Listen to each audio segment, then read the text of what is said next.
Irmãos, dando continuidade à nossa série de exposições nesta carta de 1 Timóteo, primeira carta do apóstolo Paulo a Timóteo, nós, a nível de recapitulação, vimos que esta carta ela tem uma característica distinta das demais cartas, que são dirigidas às cidades, como a Tessalônica, como a Corinto, como a Galácia, como a cidade de Éfeso.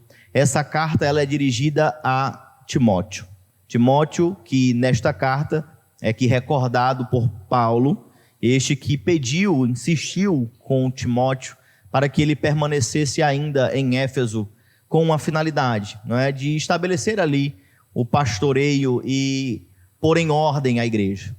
E nesse sentido, esta carta, também como a segunda carta, e a carta de Paulo a Tito são reconhecidas e identificadas como epístolas pastorais. São cartas de um apóstolo aos pastores que estão assumindo os trabalhos que foram plantados, que estavam em nascimento e ali desenvolvimento e precisavam de ser amadurecidos pelo ensino das Sagradas Escrituras.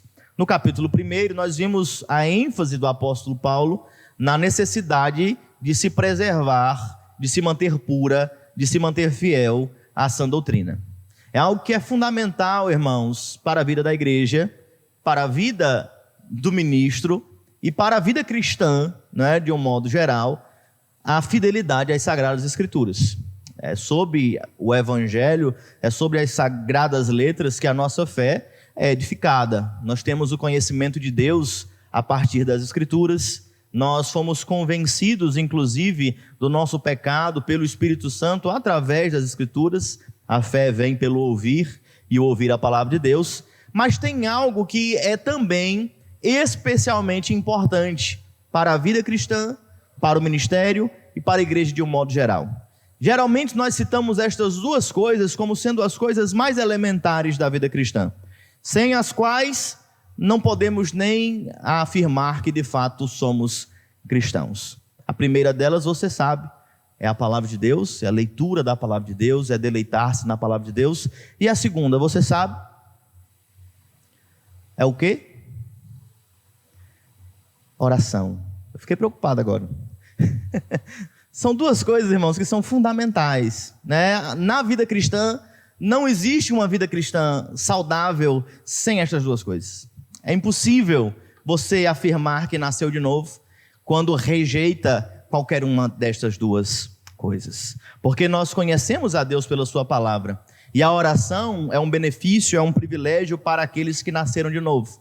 É uma característica singular da fé cristã, não é? Porque demonstra que a comunhão que havia sido rompida na queda por causa do pecado, quando nos tornamos inimigos, aqueles que verdadeiramente fogem da presença de Deus porque não suportam a sua glória, a sua santidade, agora são readmitidos à presença de Deus por intermédio da mediação do Cordeiro de Cristo Jesus. É algo essencial e é algo especialmente belo na vida cristã, é o que nós chamamos de oração. Eu acredito que dentre os meios de graça, muito provavelmente seja o mais belo, o mais precioso para a vida cristã, a prática da oração. O texto, irmãos, então, em questão, nós vamos ver nos primeiros versos, nos de 1 a 3, como a oração, ela é parte fundamental da vida cristã e também do ministério. Lembrando que nós temos uma carta pastoral, e esta carta se dirige a Timóteo, que vai assumir uma igreja e vai defender a doutrina. Ele precisa, e aqui é exortado pelo apóstolo Paulo, a priorizar a oração.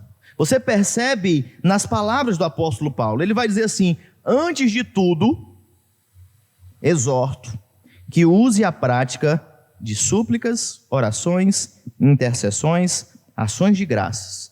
Ele está dizendo antes de tudo, e não é apenas uma questão de antes de você começar qualquer coisa, você ora, né? Porque hoje, naturalmente, as pessoas tomam a oração como se fosse um mero amuleto, como se fosse uma prática mística, que nós precisamos orar agora porque é no começo. É como aqueles que, ao se levantarem pela manhã, colocam o pé direito primeiro no chão.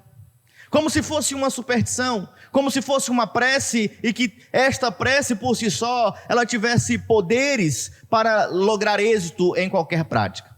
Mas esta expressão, colocada aqui pelo apóstolo Paulo, antes de tudo, não significa somente que deve ser a primeira coisa, mas deve ser a coisa mais importante do ministério. A palavra é importante? É, irmãos, é extraordinariamente importante. Mas a oração deve ter a primazia. O sermão, ao ser preparado, ele é preparado em oração. Quando nós nos debruçamos sobre a palavra de Deus, buscando o seu auxílio, buscando a sua instrução, se isso não é feito em oração, com o espírito de oração, reconhecendo quem de fato é o cabeça da igreja, que governa e dirige a igreja pelo seu espírito, nós fracassamos.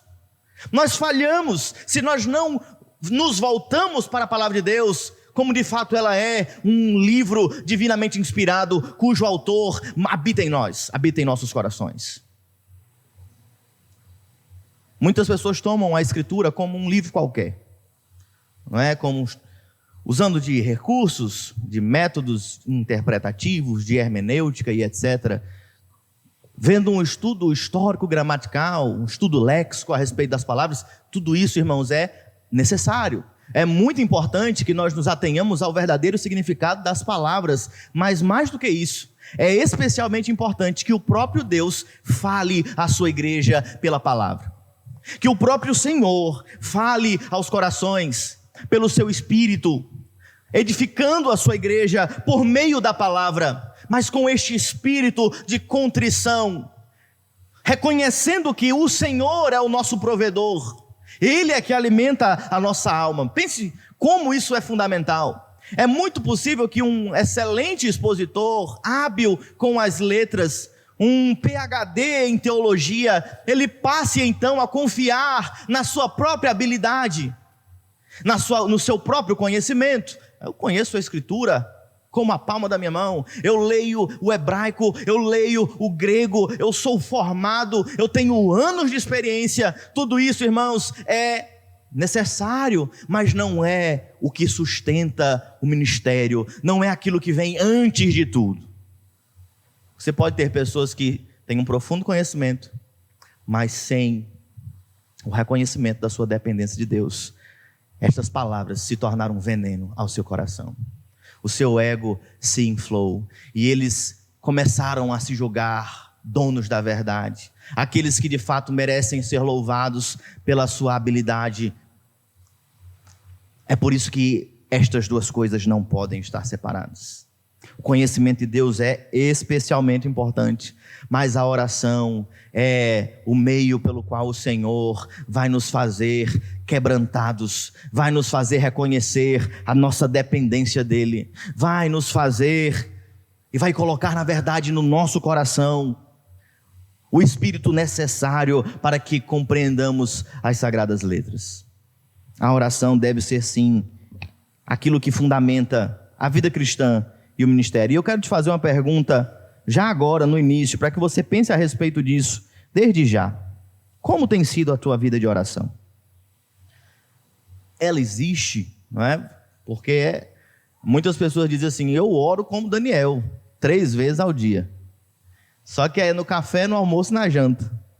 E não é como Daniel orava, né? Você percebe que Daniel, ele preferiu correr o risco de perder a sua própria vida do que deixar de falar com Deus por meio da oração.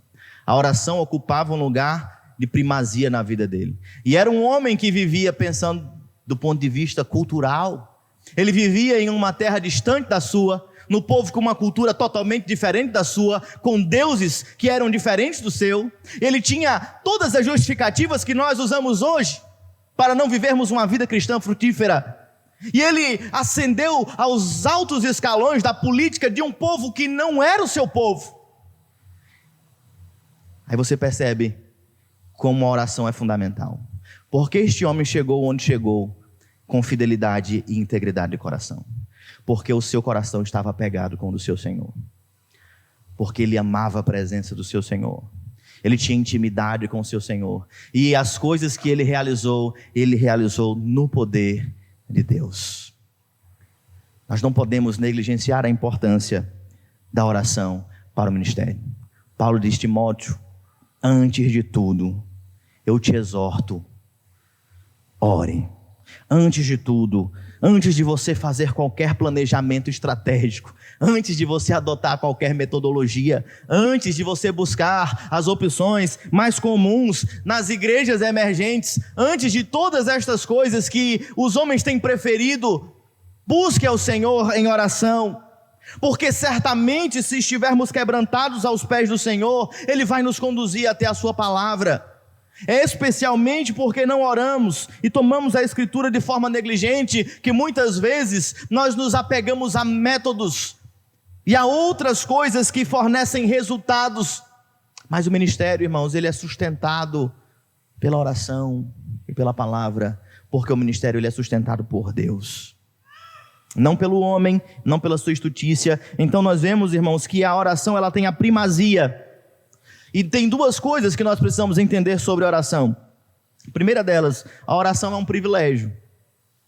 É um privilégio que nós desfrutamos. Nós desfrutamos desse privilégio. Você vai dizer: mas Deus ouve a oração de todo mundo. Ouve porque Deus conhece todas as coisas. Mas os ímpios, eles não contam com a mediação de Cristo Jesus para as suas súplicas. Eles não têm o intercessor junto ao Pai para rogar por eles. Então é algo particularmente especial o fato de que nós, pequenos, homens finitos, sem valor algum em comparação à glória de Deus, o Senhor, o Deus de toda a terra, o Deus Todo-Poderoso, aquele que criou todas as coisas e as sustenta pela sua palavra e pelo seu poder, Ele ouve as nossas orações. Já pensou? Você tem acesso livre à presença de Deus pelo novo e vivo caminho, pelo sangue de Cristo. Eu sei que os homens, eles têm uma verdadeira alegria em poder ser próximos de alguém importante, e prezam por amizades assim, e gostam, inclusive alguns se tornam bajuladores, para poder ser visto, para estar próximo, para tirar uma foto, para dizer: é meu amigo, me conhece. E nós desprezamos muitas vezes um benefício, um privilégio de valor incalculável, de dimensão que nós não podemos compreender, que não é possível conceber na nossa pequenez. Nós temos livre acesso a presença de Deus por meio da oração. Nós podemos derramar os nossos corações na sua presença, podemos apresentar a Ele as nossas angústias, podemos apresentar a Ele as nossas súplicas, podemos e devemos fazer conhecidas diante dEle todas as nossas petições. Antes mesmo que nós busquemos um amigo mais próximo, alguém mais chegado, nós podemos e temos o privilégio de podermos nos achegar ao Todo-Poderoso e apresentar a Ele todas as nossas queixas e as nossas dores e tudo aquilo que tem incomodado o nosso coração. Então sim, irmãos, a oração é um privilégio. E essa é uma característica, irmãos, que ela é certamente singular na vida de todos aqueles que foram poderosamente usados nas mãos de Deus. Todos os homens que foram poderosamente usados por Deus, você pode buscar nas suas biografias, eles tiveram uma vida dedicada de oração. Eles se empenharam em oração, eles tinham intimidade com Deus, eles não relegaram o poder, a necessidade, o privilégio e o benefício da oração. Então isso é de fundamental importância para mim, como ministro, e para você, como servo de Cristo. Tudo que nós fazemos, a nossa vida inteira, é uma vida que deve ser vivida para a glória de Deus. Então nós precisamos estar em harmonia com o Senhor. E nós fazemos isso de duas formas, irmãos, é pela palavra e pela oração. Eu sei que muitas vezes você vai conseguir compreender algumas coisas pela palavra e que o teu coração não vai aceitar, por mais que a tua mente aceite. E é na oração que Deus vai trabalhar o teu coração. Porque não é somente uma questão de cognição. Muitas pessoas conseguem compreender as teses teológicas que são apresentadas nas teologias sistemáticas, mas não conseguem apreender isso nos seus corações. Compreendem, mas não aceitam.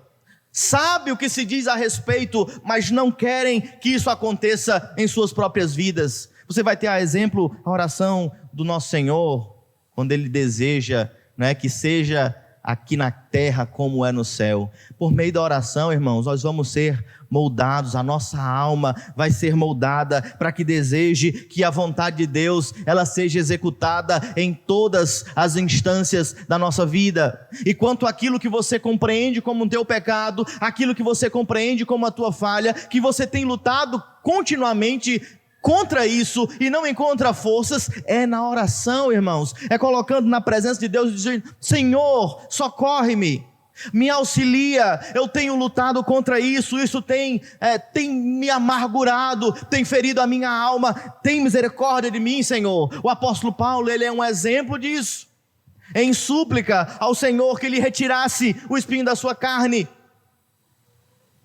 E às vezes em oração, em súplica, Deus vai deixar claro para ti que a graça dele é suficiente. Mas nós não podemos negligenciar esse privilégio. Mas além de um privilégio, irmãos, é um dever. Quando Paulo ele fala a Timóteo aqui, ele diz: exorto, é uma admoestação.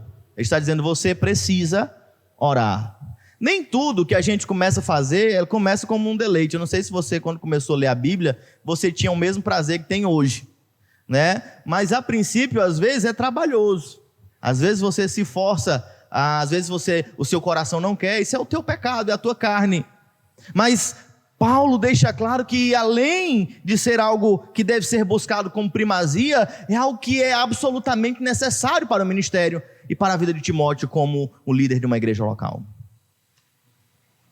Te exorto, você deve fazer isto. E muitos pastores têm naufragado no ministério porque têm desprezado o grande benefício da oração, porque têm confiado mais na sua própria habilidade, confiado mais no seu próprio preparo, nos métodos que têm utilizado e têm negligenciado a vida na presença de Deus por meio da oração. As lutas, irmãos, que os pastores enfrentam nas suas mentes, nos seus corações, diariamente, às vezes você não faz noção, mas imagine um problema, você tem algum problema, talvez você já tenha até compartilhado com o teu pastor, mas você não é a única pessoa, e o pastor, ele frequentemente, ele vai ser cercado de situações, de questões pelas quais ele deve orar, de problemas que muitas vezes afligem o seu próprio coração, e ele não tem à sua volta, pessoas com as quais ele possa desabafar, contar ali os problemas que tem lhe afligido, mas ele conta com algo que é fundamental para o seu ministério: a oração. É ali que ele deve se gastar, que ele deve buscar auxílio do alto, é ali que ele deve diariamente apresentar a Deus as suas ovelhas, rogar pelas suas vidas, interceder por elas, velando pelas suas almas, como verdadeiramente deve ser feito o trabalho de um pastor. Não apenas na visitação, na instrução, no ensino, mas especialmente na oração, na intercessão, clamando pela vida de cada um daqueles aos quais o Senhor lhe confiou. Eu sei que isso não é argumento, não tem muita coisa para defender o meu ponto, mas essa é uma questão de opinião minha. Eu acho muito difícil uma igreja com 2.000, 3.000 membros.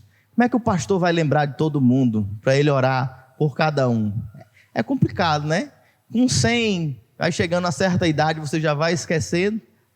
Imagine só, com 1.000, 2.000, 3.000 pessoas, você vai ter que orar no atacado. O Senhor abençoa todo mundo, E essa é a minha opinião. Eu acredito, que é muito melhor nós termos mais rebanhos pequenos, melhor pastoreados, mais pulverizados, tendo um alcance maior do que mega igrejas. Quando você tem uma congregação de mais de 3.000 pessoas em Jerusalém, que eram acrescentadas pessoas diariamente, a perseguição fez com que estas pessoas se dispersassem, pregando o evangelho por todas as cidades circunvizinhas. Mas faz parte, irmãos, do ministério pastoral, tanto como um privilégio, tanto como um dever, a oração. E no crente, irmãos, não é diferente. A vida cristã, ela precisa ser uma vida de oração. A palavra está como se fosse o alimento, a água, a nutrição. E a oração é como a respiração do crente. Ele precisa estar vivo para usufruir dos benefícios do alimento. Nós precisamos compreender que estas coisas caminham juntas e que é insuficiente a oração, como muitas vezes temos vivenciado. Uma vez aqui, outra ali, especialmente quando estamos com dificuldade, como temos alguma súplica, ou de madrugada, quando ouve o som de alguma coisa no forro.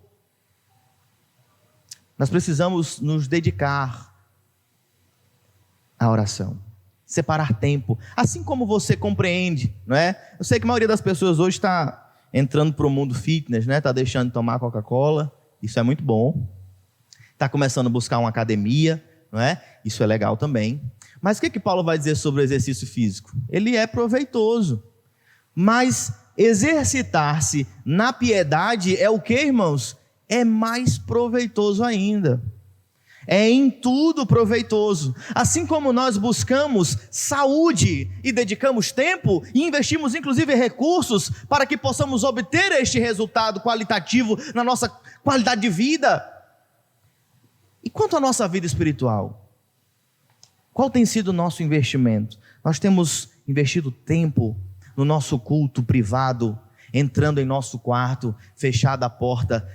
Compare, não dá nem para comparar, uma comparação injusta. Quanto tempo você gasta no seu celular todos os dias? Eu não vou dizer nem no seu celular, pode ser que você trabalhe com ele, mas quanto tempo você gasta nas redes sociais, simplesmente arrastando para cima e vendo bobagens passando o dia inteiro? E quanto tempo você tem dedicado à oração? Coisas que não edificam, muitas vezes, pelo contrário, são porta de entrada para pensamentos que são destrutivos, quando na verdade poderíamos estar buscando auxílio do alto, buscando uma vida de poder na presença do Senhor. A igreja quer um avivamento, a igreja quer crescer em número, a igreja quer amadurecer, mas a igreja não quer orar. E nós estamos na contramão, se nós não entendemos a necessidade, a importância e a primazia da oração. Coloque isso no teu coração hoje, não se esqueça disso. Você deseja ter qualidade de vida espiritual, você quer amar mais a Deus, quer ter prazer na sua palavra, quer encontrar forças para vencer as lutas da tua semana, do teu dia a dia. Primeira coisa que você faz, busque a presença de Deus na oração, busque a instrução na palavra de Deus, alimente-se, mortifique a carne, mortifique o velho homem, alimente o teu espírito, para que você esteja pronto, porque o espírito na verdade está pronto. Nós precisamos, irmãos, compreender, né? Tanto para o ministério, especialmente, mas também na vida cristã. Se nós não oramos, nós cometemos um grave erro. Nós estamos sabotando a saúde do nosso ministério.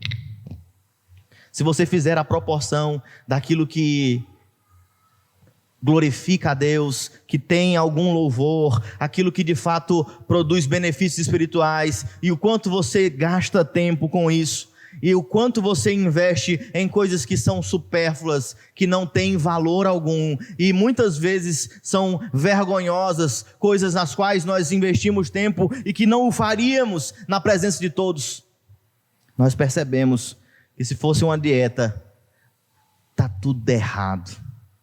Você deixou a salada de fora e está comendo só McDonald's, só aquilo que faz mal para o teu corpo, aquilo que enfraquece a tua alma, e quer ter uma vida espiritual proveitosa. Não é possível, irmãos.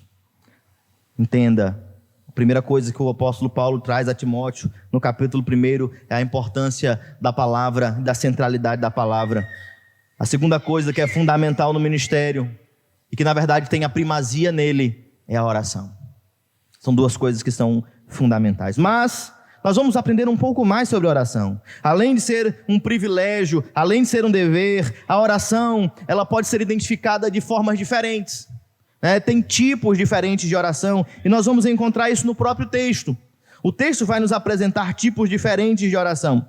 Você vai perceber que vai nos apresentar que nós temos aqui súplicas, orações, intercessões e ações de graças. São categorias de uma mesma coisa, não é? De falar com Deus. As súplicas, elas estão relacionadas ao quê? Ao pedir a Deus algo de nossa própria necessidade. E nós sabemos que não há necessidade nenhuma que nós apresentemos a Deus nenhuma das nossas necessidades, porque Ele conhece antes mesmo que lhe o peçamos. Mas por que Ele ordena que o façamos? Porque que mesmo Ele conhecendo melhor do que nós mesmos as nossas necessidades, Ele ordena que nós nos acheguemos a Ele e supliquemos. Porque a oração, irmãos, muito ao contrário do que as pessoas pensam, de que ela move o coração de Deus, ela move o nosso coração. Deus quer que nós oremos, não para lhe informar de algo que Ele precisa saber, mas para que nós reconheçamos que nós dependemos dEle. É a Ele que nós recorremos, porque não há outro a quem possamos recorrer. Nós dependemos exclusivamente dEle. E a oração, irmãos, é um lembrete aos nossos corações de quem é o Senhor, a quem servimos. Talvez seja por isso, irmãos, que muitos não encontrem prazer em orar. Eles não conhecem a quem oram. Eles não conhecem o Deus que servem. Eles não podem louvá-lo pelos seus poderosos feitos. Eles não têm intimidade com o Senhor. Nós precisamos investir e nos dedicarmos cada vez mais na oração. A súplica é apresentar a Deus as nossas necessidades. Aqui o que é traduzido como orações é uma palavra que nos leva a compreender um significado de adoração. É levar a Deus, a exaltar a excelência e os atributos de Deus em nossas orações. Então a oração também é uma forma de adorarmos a Deus. E você percebe isso na oração dominical. Quando Jesus Cristo ele começa a oração, ele primeiro reconhece a paternidade do Senhor. Ele reconhece a dignidade do seu santo nome. E quando ele ora, ele introduz este louvor a Deus. A oração é uma forma de nós adorarmos a Deus. Você tem alguma coisa para dizer ao Senhor? Ou é como aquele filho ruim que passa o ano todo dando trabalho para os pais, aí quando chega no dia dos pais, até para dizer eu te amo, fica contrariado. Porque é ruim você dizer algo que não reflete a sua prática. Você fica constrangido, porque soa como hipocrisia. Você tem uma oração, um hino de louvor a Deus, um cântico novo nos seus lábios, você reconhece o que Deus fez por ti. Reconhece o que Cristo faz no Evangelho. Se você compreende a glória de Cristo pelo Evangelho, não vão faltar adjetivos para que você se achegue à presença de Deus e o louve e engrandeça o seu nome e dedique-se nisto. Você já passou uma oração inteira só bendizendo a Deus pelas coisas que Ele tem te dado? Talvez você não tenha nem contado, né? Mas são muitas coisas. As súplicas parece que são o único tipo de oração que nós encontramos. Nós nos achegamos a Deus como se Ele fosse um gênio da lâmpada, alguém a quem a gente precisa pedir alguma coisa. E algumas denominações ainda encaram como se alguém que tem que nos dar alguma coisa, porque pedimos. E não é assim que funciona. Deus é soberano, nós nos achegamos a Ele humildemente, clamando a sua graça, o seu favor e a sua misericórdia, e que agrade a Ele atender as nossas súplicas, e se não for de sua vontade, que a vontade dEle seja realizada, porque a vontade dEle é sempre boa, é perfeita e é agradável. É o reconhecimento de quem Ele é. A adoração é lembrar ao nosso próprio coração quem é o Deus a quem servimos. É absolutamente necessário que façamos orações, independente das circunstâncias. Se há um momento de luta, de tribulação, é especialmente importante. O salmista o faz por muitas vezes, quando ele está perseguido, quando ele está se escondendo dos seus inimigos, ele recorda em primeiro lugar quem é Deus. é aquele que exalta a sua cabeça, é aquele que é o seu escudo e fortaleza. Ele traz ao seu coração a lembrança de quem é o Senhor, ele suplica o favor do Senhor, mas fundamenta a sua súplica no caráter de Deus. Então nós devemos fazer súplicas, devemos adorar a Deus e devemos também interceder. A intercessão é uma característica de que pedimos a Deus, mas não pedimos a nós mesmos. Nós pedimos a outros, nós clamamos pela vida de outros, pedimos a Deus pelos nossos irmãos, pedimos a Deus pela sua igreja, pedimos a Deus pelos nossos inimigos. E o Senhor Jesus Cristo nos ordena que oremos pelos nossos inimigos. A intercessão e também as ações de graças, o louvor a Deus. Nós fazemos, irmãos, muitas vezes anos pedindo algo ao Senhor, e eu acho especialmente sábio da parte de Deus colocar estas questões pelas quais nós tenhamos de interceder, sejam elas enfermidades, sejam elas tribulações, porque durante todo este período nós vamos estar apegados ao Senhor, buscando a sua presença, chegando cada vez mais a Ele, mas tão rapidamente a nossa causa é atendida, a nossa queixa é resolvida. A gratidão, ela não dura 1/3 do período da súplica. Parece que nós recebemos, nos damos por satisfeitos. Parece a parábola dos leprosos. Parece o episódio em que Jesus Cristo cura os leprosos e apenas um retorna para agradecer. Esse é o coração dos homens. Ações de graças, irmãos. Nós precisamos investir tempo em oração. Oração por nós e também por todos os homens. Veja o que o texto diz.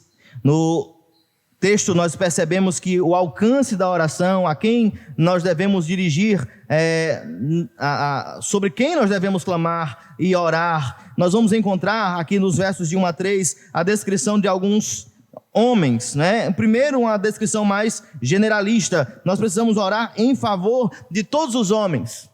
Todos os homens, sem exceção, sem acepção, independente de sua condição financeira, independente da sua etnia, independente do seu estado, independente da sua própria fé, nós devemos orar por todos os homens. Devemos clamar pela vida de todos eles. Nós não oramos, irmãos, infelizmente, nem sequer por aqueles irmãos que fazem parte da nossa própria congregação. Irmãos que são conhecidos nossos, irmãos que estão dentro do nosso escopo familiar, nós não temos nos dedicado a interceder e a clamar pela vida deles. E não estou falando apenas dos salvos, eu estou falando especialmente dos ímpios. Os ímpios que estão à nossa volta, na nossa casa, que nos cercam, no nosso trabalho. Eu te pergunto, você tem orado por eles? Quando você vai se deitar, quando você se levanta pela manhã, no seu momento devocional, você tem orado por estas pessoas que estão à tua volta diariamente, as quais você tem frequentemente a oportunidade de falar, dirigir uma palavra, você tem clamado a Deus pela vida deles, você entende a necessidade e a importância de orar por todos os homens? Você precisa entender isso. Lembre-se, é um dever, é uma exortação. Nós devemos orar por todos os homens. E mais, especialmente, nós devemos orar em favor dos reis e daqueles que se acham investidos de quê? Autoridade. Nós precisamos suplicar por aqueles que estão acima de nós, que exercem uma função de autoridade, que certamente é estabelecida pelo próprio Deus, e a sua palavra não nos deixa em dúvidas quanto a isso, de que toda autoridade é instituída por Deus, e o próprio Senhor nos instrui em sua palavra, por intermédio do apóstolo Paulo, que nós devemos orar por estas autoridades. Eu bato nessa tecla com os irmãos já há muito tempo. É o dever da igreja. Se é seu candidato, se não é, se você gosta, se você não gosta, está investido de autoridade, foi Deus que colocou lá, para o bem ou para o mal, está debaixo do governo de Deus. O nosso dever qual é? Orar. Orar para que Deus coloque temor nos seus corações, para que façam um bom governo, para que não seja um instrumento de juízo. Mas que, se for da vontade do Senhor, que seja juízo, que o juízo alcance os seus efeitos, que o povo se quebrante. Mas nós precisamos suplicar a Deus pela vida de todos aqueles que estão investidos de autoridade, seja o presidente, sejam os deputados, seja o nosso prefeito, seja o teu marido dentro de casa, teu pai. Você acha que eles estão investidos de autoridade? Estão. Nós replicamos o nosso pecado em várias esferas. Nós reclamamos muitas vezes do nosso cônjuge, sem jamais dobrar os joelhos para orar por eles, e fazemos a mesma coisa quanto às nossas autoridades civis. Reclamamos, falamos mal, postamos o texto na internet, mas nunca dobramos os nossos joelhos. Não se esqueça, o coração do rei está nas mãos do Senhor, e nós devemos clamar a Deus pelas nossas autoridades. Qual a finalidade disso, irmãos? Por que devemos fazê-lo? Por que devemos clamar a Deus por estas pessoas? O texto vai deixar claro, a partir do versículo 2, a parte B, o versículo 3, qual o propósito, qual a finalidade de orarmos? Para que tenhamos uma vida tranquila e mansa. E mais, para que possamos viver em toda piedade e respeito. Aí nós olhamos a situação em que vivemos e, usando da lógica, nós podemos chegar a uma conclusão inevitável. Nós não estamos vivendo de forma mansa e tranquila. Então nós não temos orado o suficiente. E eu acredito, irmãos, que dentre os dois maiores problemas da igreja evangélica brasileira estão exatamente o negligenciar a importância da palavra e a necessidade da oração. É uma igreja apática, é uma igreja sem poder, é uma igreja sem frutos, porque tem negligenciado exatamente aquilo que nutre, que é o alimento, que fortalece. Então nós vamos viver dias tranquilos e mansos. De que forma? É importantíssimo que nós compreendamos isto. É possível que tenhamos uma vida tranquila e mansa? Sim, e nós devemos rogar a Deus pelas nossas autoridades, para que possamos alcançar isto. Uma vida tranquila e mansa, irmãos, seguindo aqui o estudo léxico das palavras, tem a ver com uma mansidão externa e uma tranquilidade interna. É uma vida ausente de problemas externos e uma vida de paz interior. A oração é fundamental neste sentido, para que sejamos libertos das tribulações e também para que tenhamos paz em nosso coração.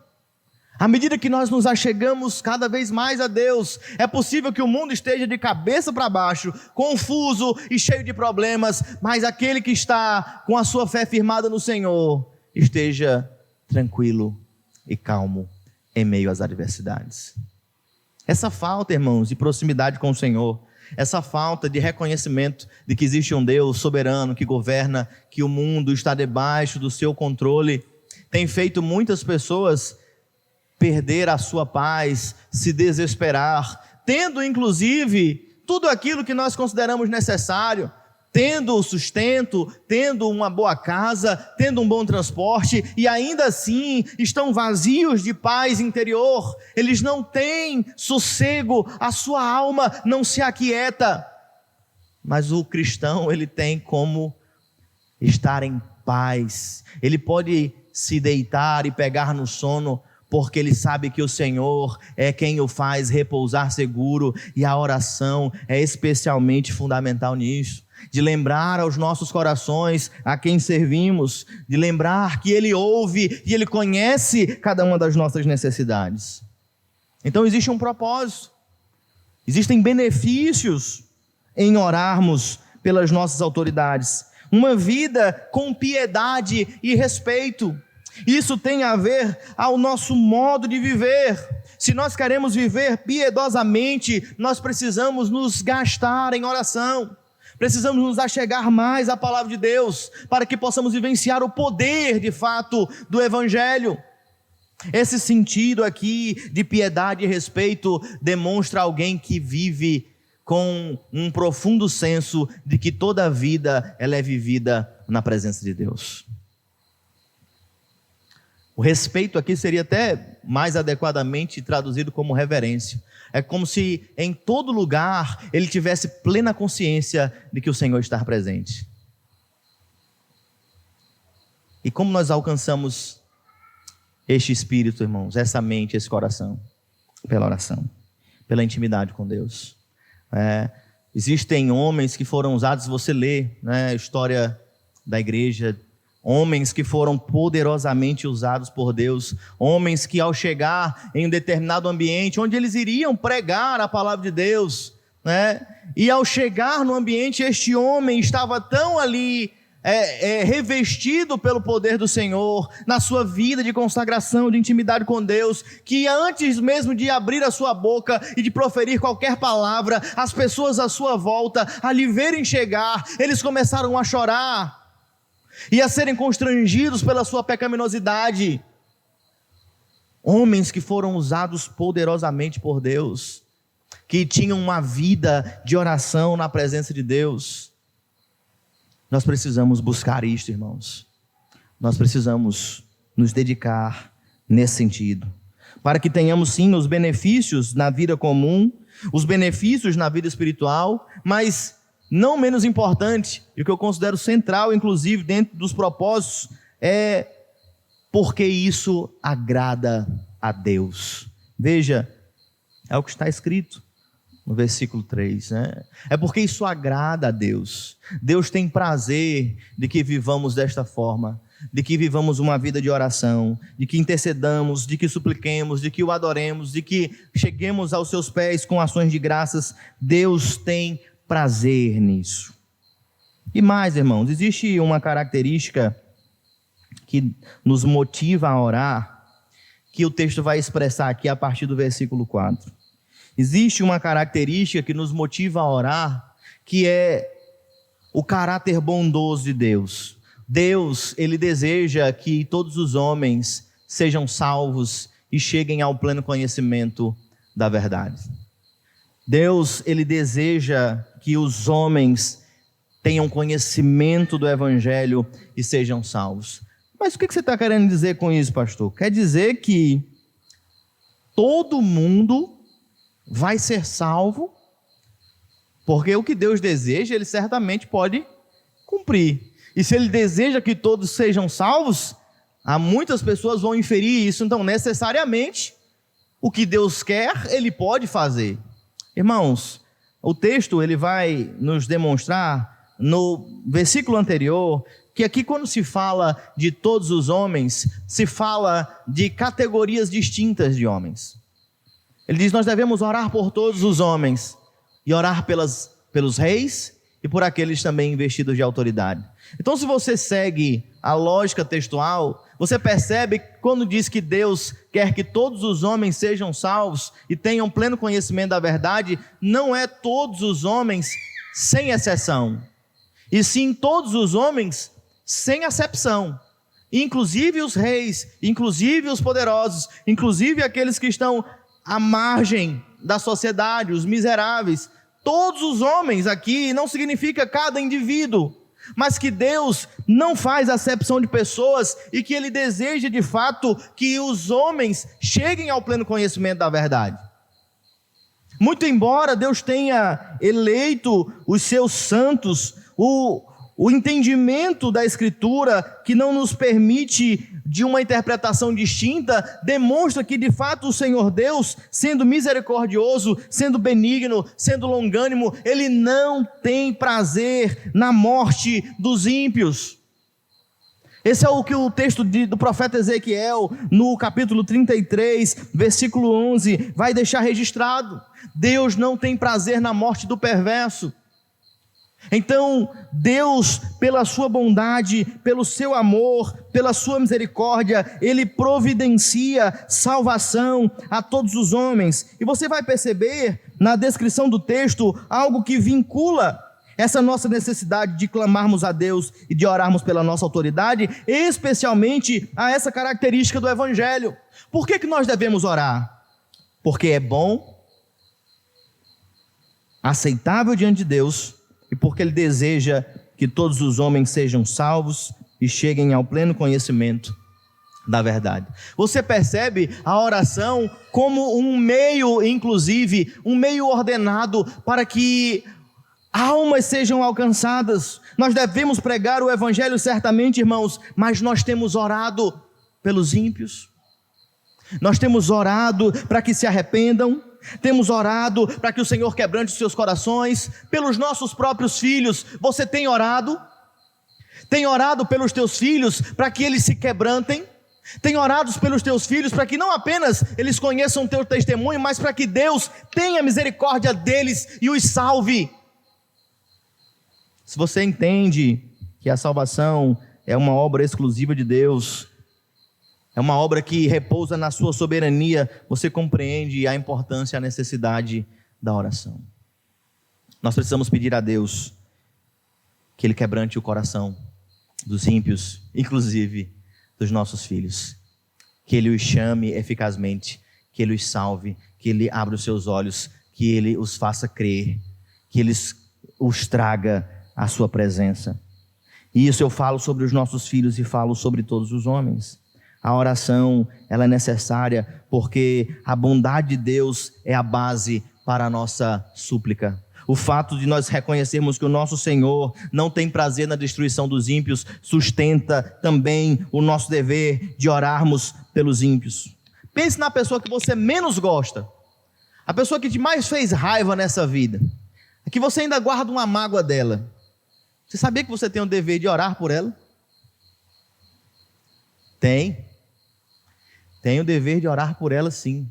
A Bíblia diz, você deve orar pelos seus inimigos, aqueles que te perseguem, não é?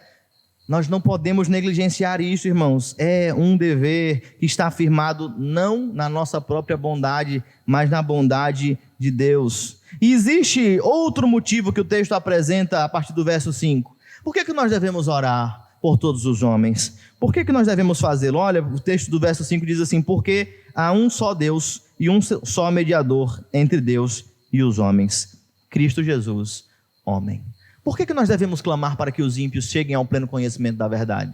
Você já parou para pensar? Porque não existe outra forma destes homens serem salvos. Só existe um Deus, e eles precisam conhecer este Deus. Só existe um mediador. Mas fulano, ele vive a sua própria fé, ele tem outra religião. Nós sabemos, irmãos, que todos os outros deuses são falsos deuses, que qualquer outra fé que não esteja vinculada à pessoa bendita de Cristo, à sua morte e à sua ressurreição, ela é nula nos seus efeitos. Ela pode te fazer seguir um estilo de vida, mas não salva. A parte de Cristo não existe salvação, e é por isso que nós devemos clamar a Deus pelas pessoas que estão à nossa volta, porque sem Deus todas elas estão perdidas. Sem o quebrantamento dos seus corações, sem que o Senhor haja com misericórdia para com elas, todas estão em um caminho de morte, e nós devemos compreender isso e clamar a Deus pela vida de todos eles, para que eles se acheguem a Deus. Porque a parte de Deus não há salvação. Há um só Deus e um só mediador entre Deus e os homens. Quem é que pode nos levar até o Senhor? Apenas um nome existe dado entre os homens, pelo qual importa que sejamos salvos: Cristo Jesus, homem. Não existe outro caminho, não existe outra verdade. Então é exatamente por isso, irmãos, que nós devemos suplicar e clamar a Deus. Imagine um ministério onde um pastor busca a conversão dos homens, onde faz parte do seu ministério que as pessoas compreendam o evangelho e sejam transformadas pelo Espírito Santo. Este homem desenvolvendo um ministério a parte de uma vida de oração. Nós sabemos, irmãos, que por melhor que seja o pregador, que por mais capacitado que seja, por maior que seja o investimento, se Deus não quebrantar, não abrir os olhos, não usar de misericórdia, não vai haver frutos nenhum nesse ministério. Então o ministério ele depende exclusivamente do próprio Senhor. O crescimento e a expansão do reino depende do próprio Senhor. Um plantou, o outro regou, mas quem é que dá o crescimento? É Deus. É Deus. Não é um método, não é qualquer outro artifício. A simpatia, promessas de enriquecimento. Todas estas questões têm sido usadas como artifícios, mas elas não produzem vida, a menos que o Senhor de fato use de sua graça, quebrante e salve.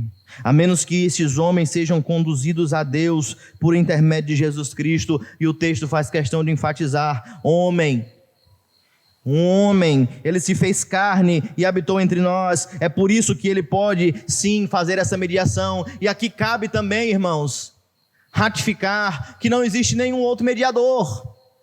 Se você deseja se achegar a Deus, só existe um único caminho, e é Jesus Cristo. Eu sei que muitas outras religiões apresentam inclusive um verdadeiro sistema de telemarketing, que divide as súplicas por categorias. Se você quer se casar, você ora fulano de tal. Quem é o guardião dos animais? Fulano de tal. Se você quer trabalho, fulano de tal. Nós não temos esta mesma fé de que os homens, por mais santos que sejam, eles possam nos levar à presença de Deus. O texto é muito claro: existe um único Deus e um único mediador. Não tem como você pedir, como diz a teologia católica romana: você quer alguma coisa do filho? Peça à mãe. Isso não se harmoniza com o pensamento da Escritura. Cristo é o mediador, inclusive, de sua mãe. Quando ela o recebeu em seu ventre, ela louva a Deus pelo seu Salvador. Então, nós precisamos compreender isso. Cristo, o homem, é o único mediador. E é por isso que a oração, irmãos, é especialmente importante. Deus deseja salvar, e nós não temos poder para fazê-lo. Deus deseja que os homens cheguem ao pleno conhecimento da verdade, e nós, por toda a nossa estutícia, não podemos convencer os homens, a não ser que Deus use de sua misericórdia. É por isso que nós oramos. É por isso que nós clamamos a quem pode. E isso é o fundamento do ministério. Veja o que Paulo vai dizer no verso 7. Para isto eu fui designado pregador e apóstolo, mestre dos gentios na fé e na verdade. Por causa dessa bondade de Deus, do seu desejo de fazer conhecido o seu evangelho e de salvar, o ministério de Paulo foi fundamentado. Ele foi criado, ele foi convocado, ele foi chamado, porque Deus deseja salvar pecadores. É a mesma coisa que ele afirma no capítulo 1. Jesus Cristo salva pecadores. Este é o fundamento do seu ministério apostólico. E de fato, pelo mesmo motivo, porque Deus tem prazer em perdoar, porque Ele é bondoso e deseja que todos os homens sejam salvos, Paulo foi designado 3 coisas: pregador. Pregador, irmãos, aqui a palavra se refere a um arauto.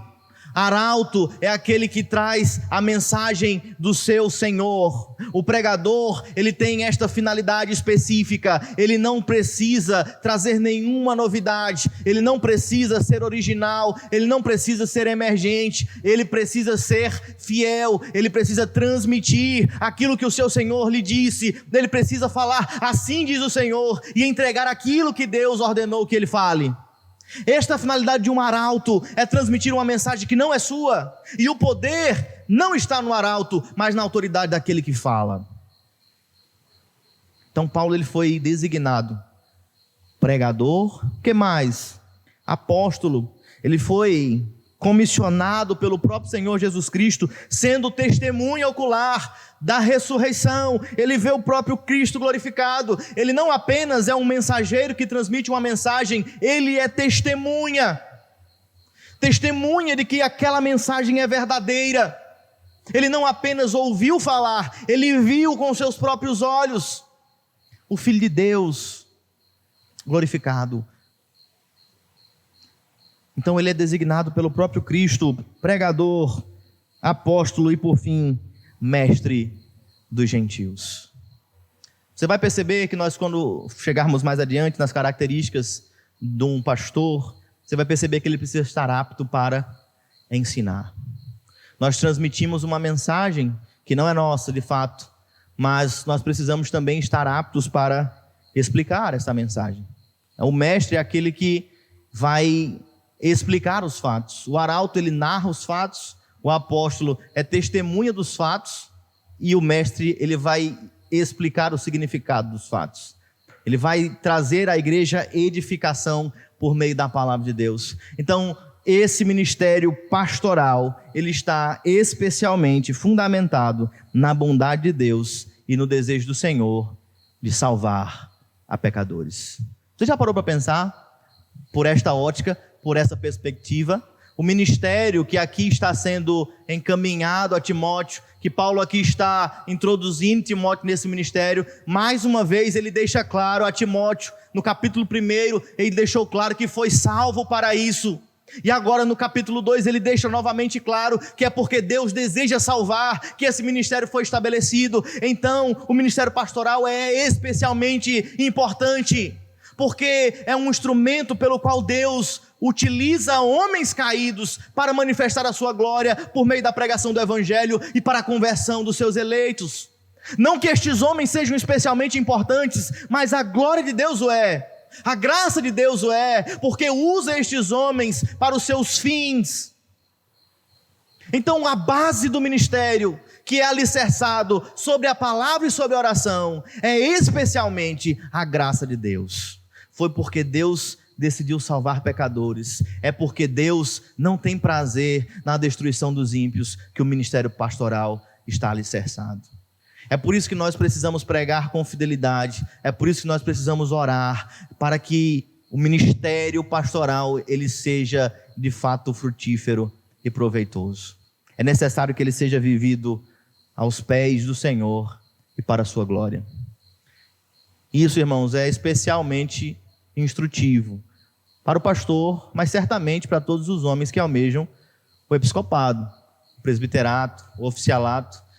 Nós somos chamados não para um serviço simplesmente da nossa instituição local, mas para um serviço de Deus e do seu reino.